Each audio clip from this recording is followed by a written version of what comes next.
Good evening. Hi, my name's Emma, and welcome to Tea Time Tuesday. Actually, I'm not drinking hot tea today because it's warm out here. Like, it really is. So, what I am drinking is some lemon tea. So, that's what I'm going to pour myself right now. I forgot to grab a wedge of lemon. I think I did do that the last time, but I didn't do it this time. There's no alcohol in here. It's just lemon tea and lemon.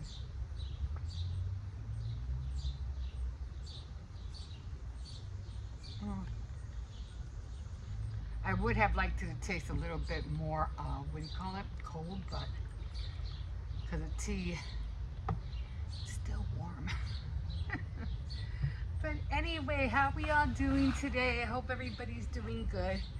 Again, my name is Emma, and I usually come out here, and I do like to drink tea, but since the weather is warm, it being hot is not really going to do it for me. Not in this kind of weather. It's just too hot to be drinking something hot. Now, as I remember, when I was thinking about, everybody in the 1900s, 1800s, when they used to go and drink tea, like out in their lawn or whatever, courtyards or whatever, I often thought by the time, because you know how massive those places were, so I thought by the time they got all the way to where they were sitting, I'm pretty sure the tea probably had to have gotten lukewarm by then. So I don't think it was really, really hot. You know what I mean? But I always kind of wonder about that. Thank God we have ice and we could have our iced tea instead. Oh, I should make some peppermint tea, right? Some cold peppermint tea. I don't know, or mint tea. I don't know. We'll see. Because there are certain flavors that I like the true berry. I like that one, but I don't know how it would taste it being cold, so I'm not really sure. Somebody opened the window and I left it open. They just went back in. Okay. Anyway, so I don't have nothing to eat today. I already ate too much already. I had some beef stew because I had made some beef stew earlier, and I do like eating rice. So already had a portion of that, and then I had another portion because I had to make some soup also, some chicken soup. So I wanted to make sure I had enough rice for the beef stew and enough rice for the chicken soup. Now I really do like chicken soup, homemade chicken soup that is. So I ended up making a small bowl and having a small portion of that as well. Okay, so anyway, where are we today? So I am reading a book, and it's called the High Tide Club.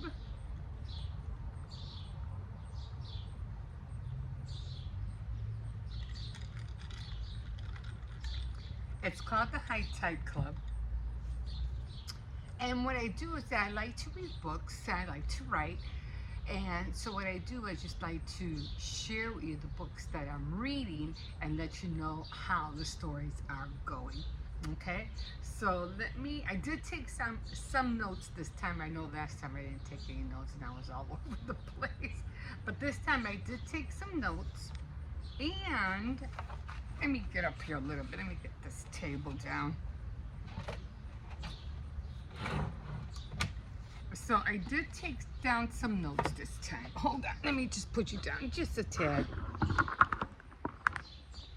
Okay. All right. Okay, maybe I got you too low.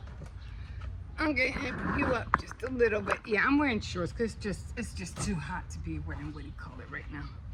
To be wearing jeans or anything. And I don't like having too much fabric on me, and dresses are those kind of things that it's just too much fabric. I can't do it. Okay, so the High Tide Club is about these four girls who were friends, and They all were from like the plantation days, like from Georgia and Atlanta. And I mean, if you ever watched, which I did as a matter of fact, watch Gone with the Wind, and you would see how, back in those days, how the girls used to dress up, and they used to have fancy parties, and the servants, of course, would be Black Americans, and they used to be, the servers and serving all the food and things like that. Back in the day, that's how it was. But I forgot to get the off for my legs, so hopefully I won't be slapping my legs back and forth. So, and one of them, her name was Verena, and she was one of those girls. She was a servant girl, but they made her part of the club because she was like around their same age, and they felt a liking to her, and they just bought her in. They didn't make fun of her, they didn't tease her, they didn't do anything like that. They just liked her for who she was, and they made her part of their group. So, unfortunately, Millie was one of the girls. It was Millie, Josephine, and Ruth, and Verena. And Millie was being abused by her to-be fiance or husband, which was her fiance. And so my thing came off out of my flip-flop. Hold on. I have to buy a new pair. So, so Ruth, Josephine, and Verena made sure that they wouldn't marry, which his name was Russell Strickland. Make sure that she wouldn't marry him because he kind of wasn't only abusive, but he was kind that he didn't care. He would rape her whether she liked her or not. So, so something happened to Russell, and he ended up he ended up being dead, or the girls found him dead. Now, no one's up to now, no one seems to know how he died, what happened to him. And when Verena, Ruth, Millie, and Josephine, and this is how it started with them finding a body down the road, and they picked it up and they buried it. And until this day, the modern age, where Josephine had an estate that she wanted to, actually what the state wanted to take it away from her. And she's like, well, if I do go that route, I want to leave the proceeds or whatever I had, the inheritance or whatever, I want to leave it to the girls that I used to know back in 1941, or, the girls that she was with from the High Tide Club.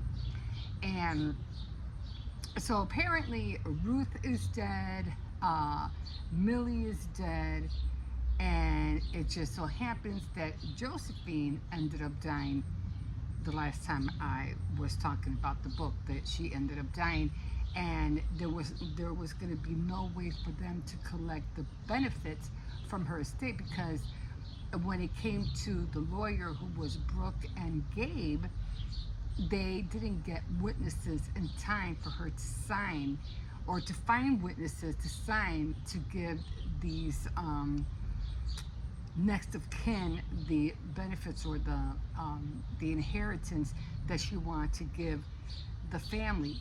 So because she died, it was like, now what are they going to do? Well, now what's going to happen now?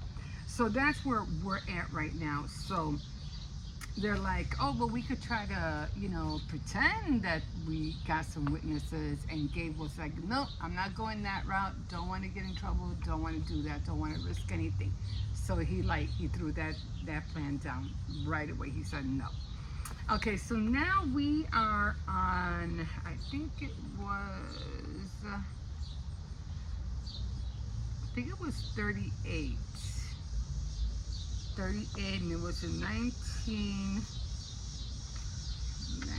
hold on, it was this one.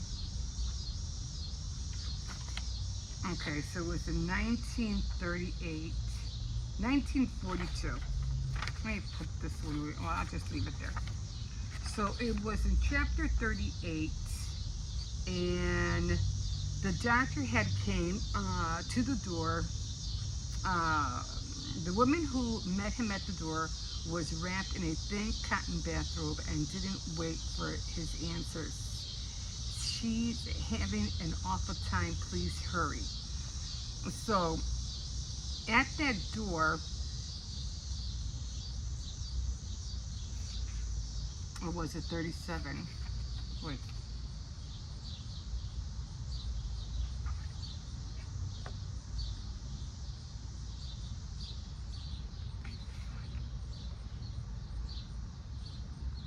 Okay. No, let's start. It was at 37, not 38.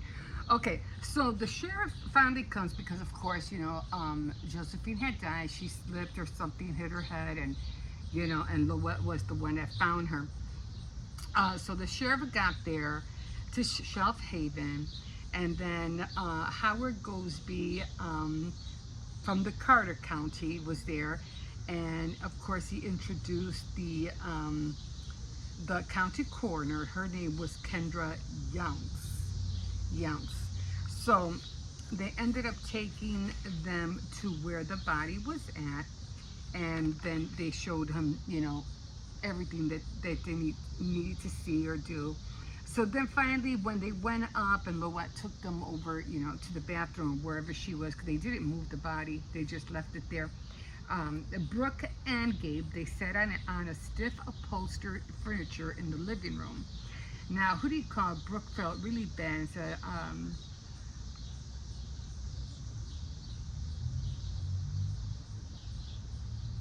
Brooke tells Gabe, I am so sorry I dragged you into this mess. And Gabe says, don't be, I'm glad I got to meet Josephine Warwick and see all of this, he said, indicating the mansion, the house, and all that was in there. So then she heard herself say her father's favorite phrase. One, she's always hated. It is what it is. There's nothing, nothing could be done because of the whole situation, the estate and everything like that. And then she goes, well, should we mention Russell Strickland to the sheriff? And Gabe goes, God, no, it's just a story, right? No need to muddy up the waters, especially since we have no firsthand knowledge of what happened back then.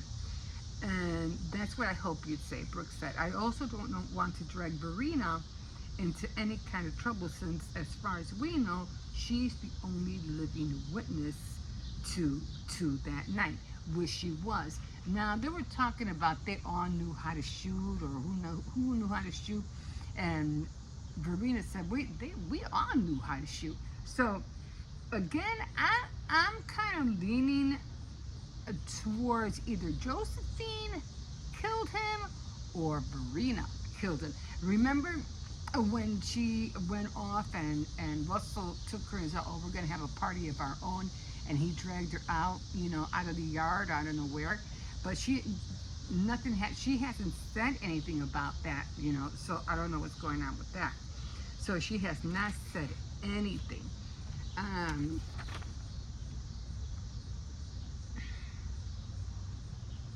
Okay, so then CD, his name was Charles. I think he's a detective, and his name was Charles something. I forgot his name.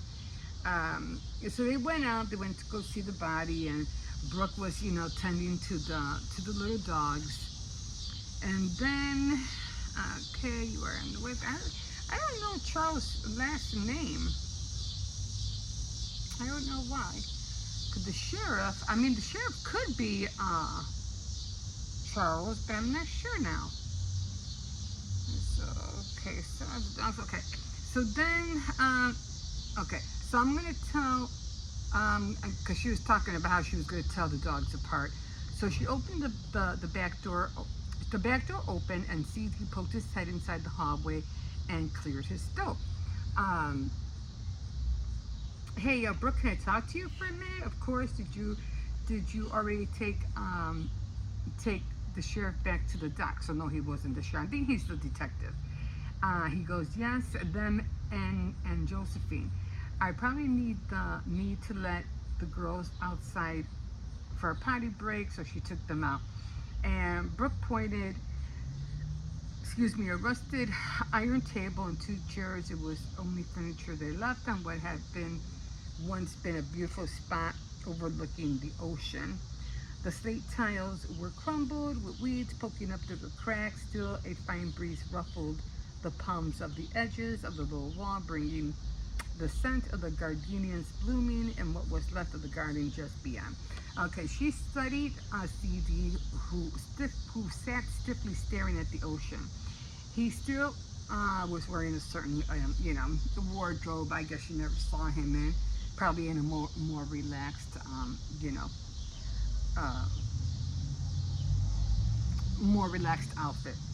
Okay, so she finally said, "What's on your mind?" And he looked at her. Well, this morning I was in the kitchen and I heard y'all talking about Josephine and how she didn't have no close kin or nothing.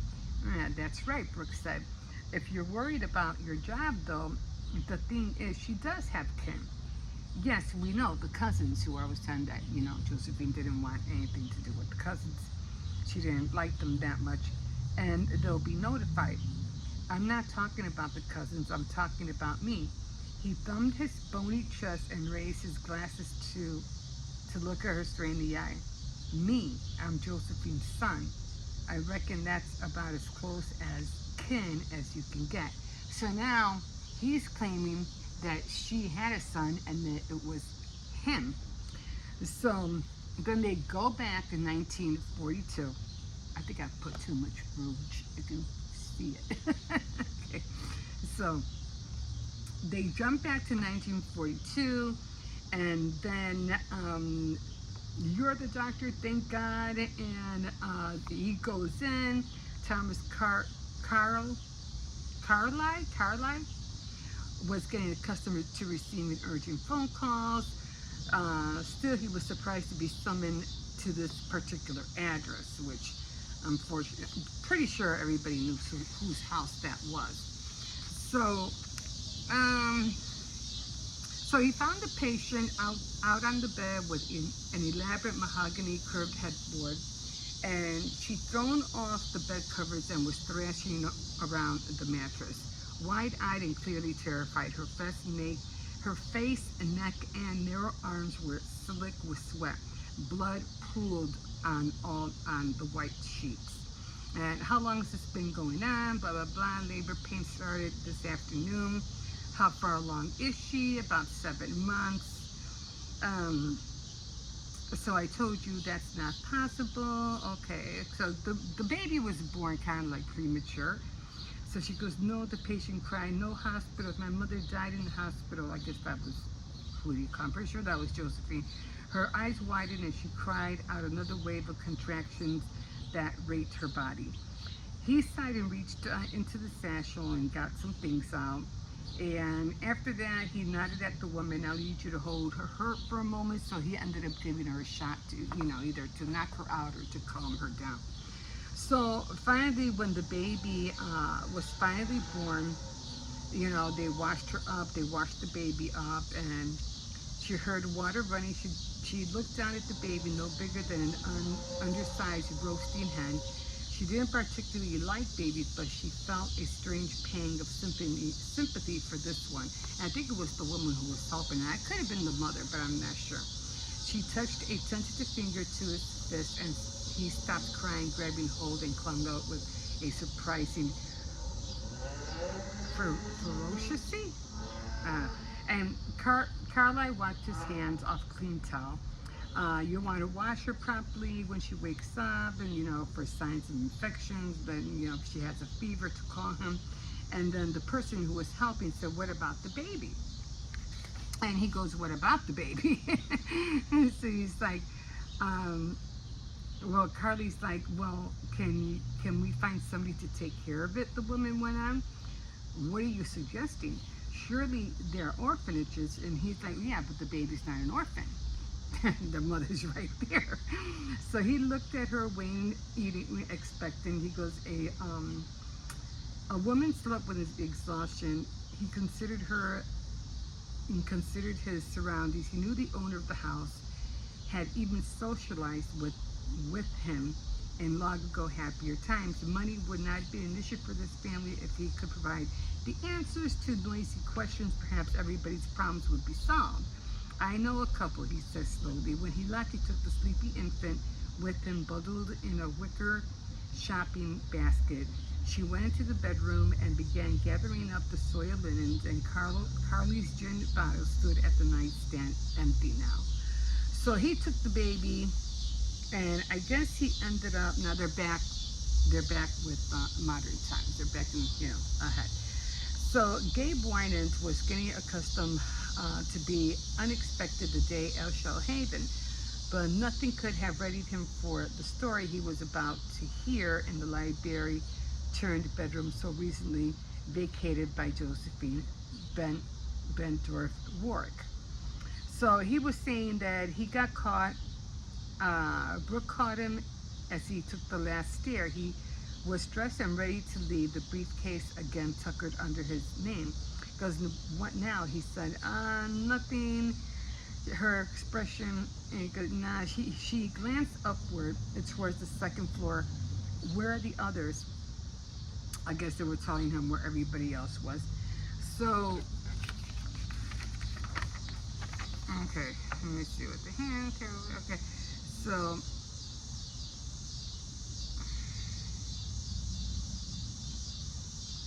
Oh, so when the bleeding stopped, they put her to sleep. When he emerged carrying the tiny squalling infant wrapped in a pillowcase, Carl was wiping his hands. What about the baby? It would be better if she was told that the baby died, because that's what they wanted to tell her after she woke up from the sedative they gave her. So what proof did CD have? Okay, so that's where it came in, because I'm always underlining things. Okay, so CD, what can you please tell the colleagues what you told me? And he was telling, Gabe what he had told her. Go, which beginning? You mean when she dropped me off at the orphanage in Savannah when I was a baby, not even a month old, and bribed them nuns to keep me, not to anybody, that she had a bastard? Or do you want me to begin when I got to stay at the little kiddos, so they packed me off to the Good Shepherd home for boys? And he was saying, where was I? So he was going on and on, and who do you call it? See, Gabe was really skeptical.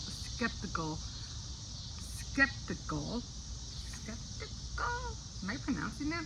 About the whole story. So he goes, well, how do you think she got herself? Okay, so he goes on, you probably heard of it, because I said the nuns closed it up for a long time. It was the place where he had grown up, I guess.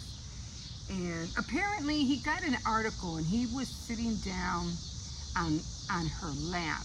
And every Christmas, every holiday, she would come to the orphanage and always go after him. Always him, not anybody else, just only him. And she would bring him gifts and toys. But he remembered her bringing her a truck, which she still had until this day.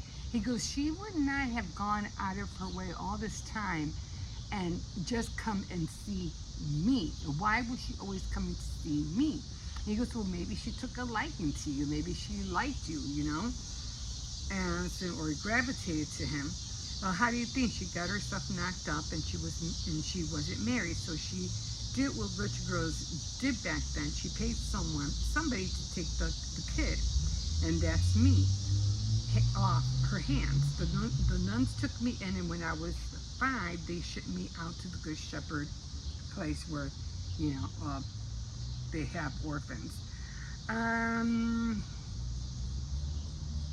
was on my own. I had to get a job, which I did. After a while, I was sick of Savannah, so I hitchhiked, cleared out to California and then back east. I ran into a recruiter in Baton Rouge after an all-night bender who promised me that I'd see the world if I sign up for the Marines. Next thing I know, I'm at Paris Island. Then right after that, I started seeing the world with the 3rd Marine Division in Vietnam. Okay, so going a little bit forward. Okay, what proof do you have? Brooke asked. So he started saying he held out a photocopy of a black and white newspaper photo of a small child of no more than 2 or 3 dressed on cotton printed and holding a toy truck, balanced on the knee of a woman who was looking away from the camera. That's me, he said, tapping the image of the child, and that's Josephine. Okay, no way, he said. She came to the home every year while I was there. At Christmas, she handed out candy, toothbrushes, pajamas to the other kids, but I was the only one who got a real toy. So sorry, but that's not proof enough that you were her child. Now, here's what I call intake report from St. Joseph. The sisters in church filled it out when they took in the kid. This is a copy of my intake page. Take a look at that, why don't you? Brooke scooted to her chair next to Gabe, peering over his shoulder. There was spacing on the page of the date, name, and addresses of parents, child's name and date of birth, weight, height, eye, and hair color and race at the bottom. A space was reserved for comments. According to the report, on May 5th, 1942, a male named Charles D. Anthony arrived at the orphanage. The weight, 6 ounces, the child had hair color was listed as brown, and so forth. Okay, so Father Ryan was a prisoner, knowledge of the kid. Father stated hopes the parent will return to claim the child, but fears the child had been abandoned.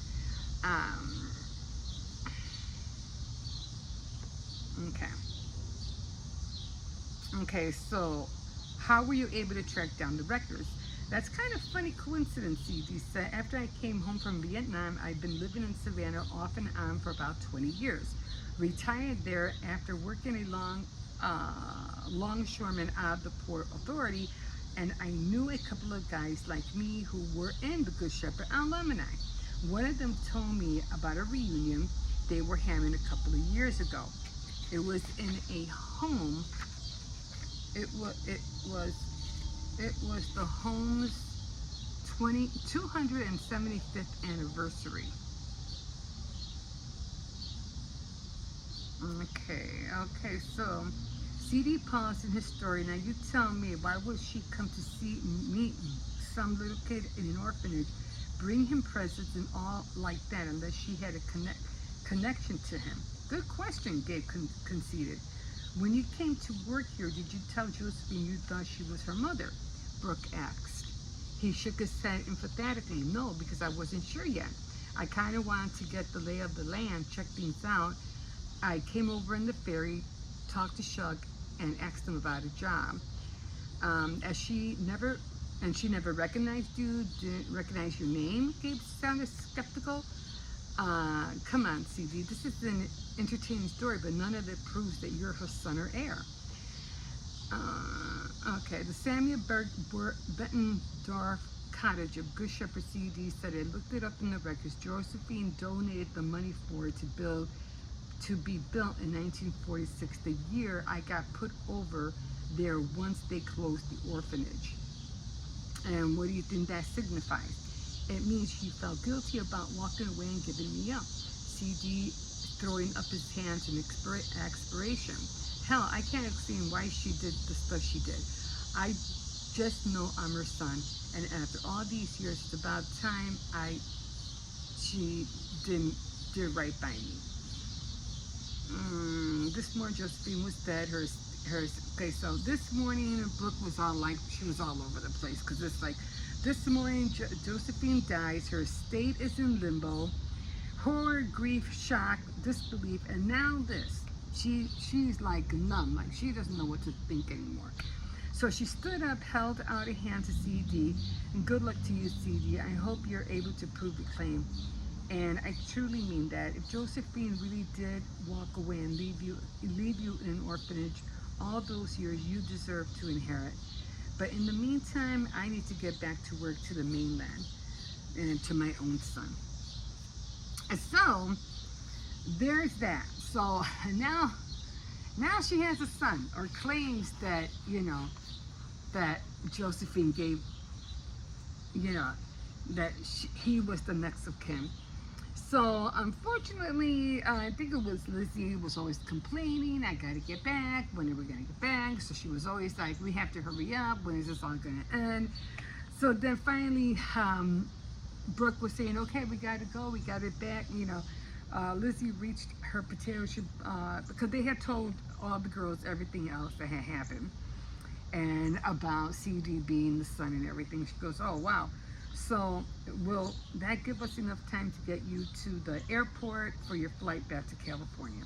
Lizzie reached for a potato chip from the bowl in the center of the table. I'm not going home, not just yet. I canceled my flight. I was, she was saying she was gonna had a deadline and everything like that. She goes, I was until last night when Josephine started spinning the amazing story of hers. And then after what happened this morning, it dawned on me, there's a story right here. So she ain't going nowhere. So Josephine, an unwed mother, now it's not just a magazine article book. We're talking about potential movie deal. So she's on it, like she's really going after it. Okay, so then maybe Shug would take the old place of Oyster Bluff and looked across the brook. Have you been? Okay, so since they weren't going anywhere, I guess everybody else had left, but Verena stayed behind, and she wanted to go visit Oyster Bluff because that's where she was raised. And when they went back there, she goes, oh my God, it's like everything just flooded back with memories. She turned off the paved main road on the wide shell road. Verena propped up next to him. Brooke sat behind the window. Lizzie and Marie and, oh, I guess they were all together. And a grumbling Felicia sat down the second row of the cab seats. So they got to, Shug pulled the truck in front of a wooden tin roof cottage. Faded green paint peeked from behind thickly festooned vines that threaded to swathe the whole house. The front porch columns were whitewashed tree trunks, and the windows on either side of the front door were boarded up with plywood. And Verena goes, this is my house. Her eyes were glowing with pride.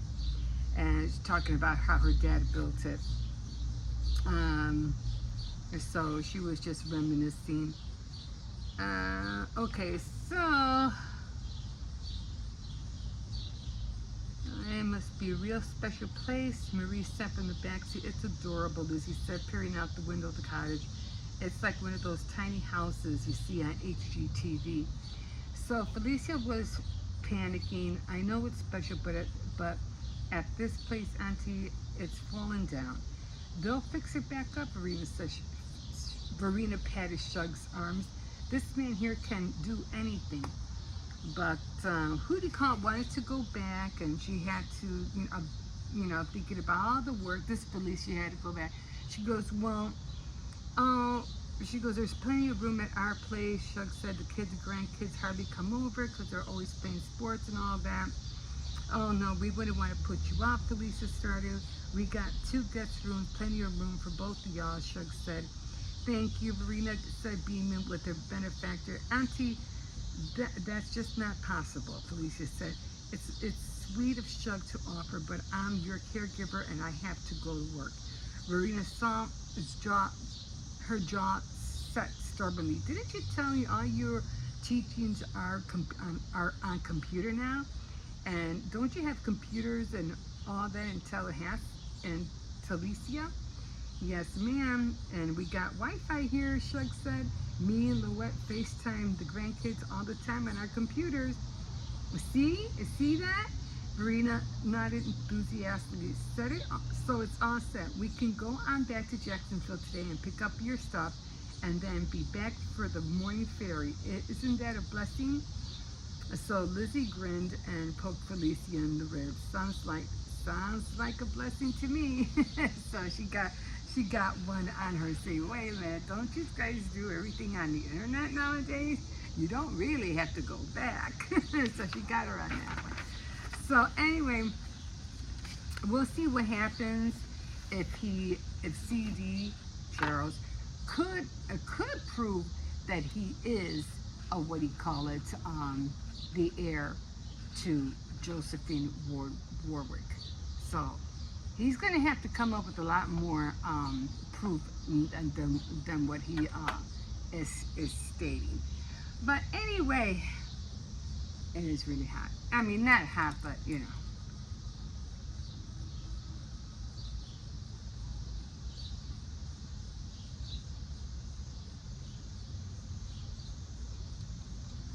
Okay, guys. So not much to talk about stress or anything like that, but I was, because sometimes, when I woke up this morning and I was listening, I was like, man, I can stay in bed all day, all morning, because I'm just waking up to birds chirping out, out from the window, and it's just such a pleasant sound. But I mean, when you really look at things, you just have to be grateful and thankful that you're okay. We're in one of the wealthiest lands of the world. We are at our best right now, even though we have somebody who's not really helping. But I won't get into that. But when you look at other countries and what they're going through, you have to be really grateful and thankful where you're at, and just try to make the best of it as much as you can. Like I said, I was watching Gone with the Wind the other day, and I mean, you talk about ruins and rubble and things being blown up, and them taking soldiers into houses, and everybody's bleeding, and limbs are missing, and arms, and all that. Have you ever seen Gone with the Wind? You gotta check it out. It's a really good movie. But that happened here. That happened in America, and it was the Confederates against the Yankees, and they were just the Yankees were just attacking or just invading people's homes and killing them, and taking all their valuables and stuff. That happened here in Atlanta or in Georgia or somewhere around there. So there had to be scary moments. They had to be very, very scary. Now, I remember that one part in the beginning, and I couldn't understand why back then, because the houses were like mansions. They were enormous, gargantuan houses, and the staircases were even more so wide and so high. I mean, they were really really wide. Now, I just think of what? I mean, they weren't narrow, they weren't small, they were that vast wide. I go, why did they make the stairs so big back then? But then I remember the women, they used to wear those ball like cotillion gowns. That when they had that big dome. So they had to fit all of that walking down the stairs. I mean, they couldn't squeeze and walk down narrow, staircase. The stairs had to be like really wide so they can walk down freely. And some of the staircases had like 1 level, 2 level, but they were still as big. And in those days, they always had to, like, I don't know why, but they always told the young ladies to go rest, and they were supposed to be like taking a nap or something like that. But that always surprised me, why the staircases were always so huge, and I bet because of the gowns, because of the dresses they wore. So then I started thinking about everything, all the destruction, and the staircase was beautiful. I loved the staircase. I was like, man, that is one awesome staircase, because it went up and then it went up another level.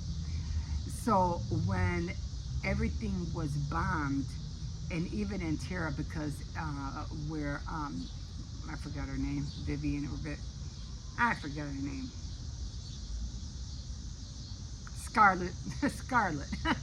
No, not Scarlett. Was this Scarlett? I think Scarlett O'Hara was the actress, right? I forgot her name in the movie. Anyway, was it Scarlett? I think it was Scarlett. So she, what do you call it? Her place was bombed, and her mother died, and her father ended up dying too, and she ended up being by herself. And of course, when she went back to where she had this one beau who she had a big crush on, and Ashley, I think his name was Ashley. And when they went back to their house, you know, where the staircase was at when she walked in, because it was bombed. You could just see her whole heart sank. Like, the staircase was there, and everything was like grayish, black, gloom. It was just demolished. The staircase was still there, but behind the staircase, you could see the outside. You could see the sky. There was like a massive hole in the house or roof or whatever. And it was dark clouds. It was black, gloomy, and she just looked at it like she couldn't believe what she was seeing. I was like, wow, that is a bad sight. You gotta watch it. You gotta see it. It's awesome. And you know, and then, like I said, I mean, we're not going through that. And back then, only God knows what they went through, the heartache, the misery, the suffering. We are not going through that right now. And God forbid we ever have to go through that. Because the ones who are going through that are the people in the Middle East. They're the ones who are getting bombed and savagely killed and starving and all. We're not. Thank God. But that doesn't mean that we shouldn't pray no less and hope to God that this savagery or whatever you want to call it will stop, because innocent lives are being killed every day and people are dying every day. But watching that movie was an eye opener. You should just be really, really, really grateful, you know, that we still live in the land of plenty and we're okay. But that doesn't mean, again, we shouldn't pray for our neighbors and for whatever it is that they're going through. So, okay, guys. So on that note, and watch it. Watch the movie. I tell you, I'd watch it again. Okay, I have to quit for now because I'm tired. It's still warm out here, and I just want to sit in front of the AC for a little while. Okay, this is going close. Okay, guys. So you can always like, subscribe, definitely comment if you want to hear me continue.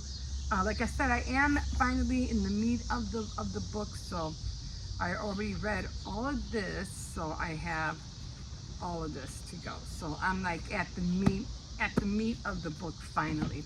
Okay, guys, I'm gonna leave you here, and we will see you next time on Tea Time Tuesday. Bye bye.